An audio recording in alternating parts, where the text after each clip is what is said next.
Hello friends, আসসালামু আলাইকুম। আশা করি আল্লাহর অশেষ রহমতে সবাই ভালো আছেন। আজকে আমি একটি নতুন ভিডিও নিয়ে চলে আসছি, আর তা হলো তরমুজ আঁকার সহজ নিয়ম। খুব সহজ কৌশলে আমি তা এঁকে দেখাবো। আশা করি আপনাদের ভালো লাগবে। প্রথমে আমি একটি বৃত্ত তৈরি করে নিলাম, এরপর আমি তরমুজের শেপ দিয়ে নিচ্ছি। আর এটা হলো তরমুজের ডাটা।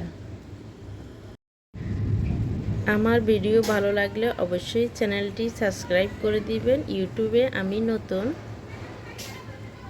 আর আশা করি সবাই পাশে থাকবেন। আমিও আপনাদের নতুন নতুন ভিডিও দেওয়ার চেষ্টা করব।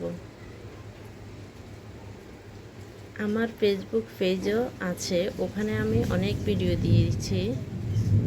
ফ্রান্সিস আর্ট গ্যালারি আমার পেজের নাম, চাইলে ওখান থেকেও দেখতে পারেন।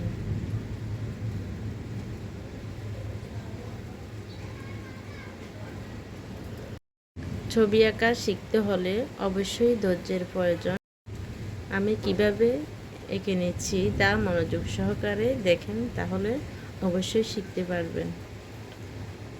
আর ছবি আঁকা শিখতে হলে মনোযোগ লাগে, একটু খেয়াল করলে খুব ভালোভাবে ছবি আঁকা শেখা যায়। তো ধন্যবাদ সবাইকে। আশা করি আমার পুরো ভিডিওটি দেখবেন।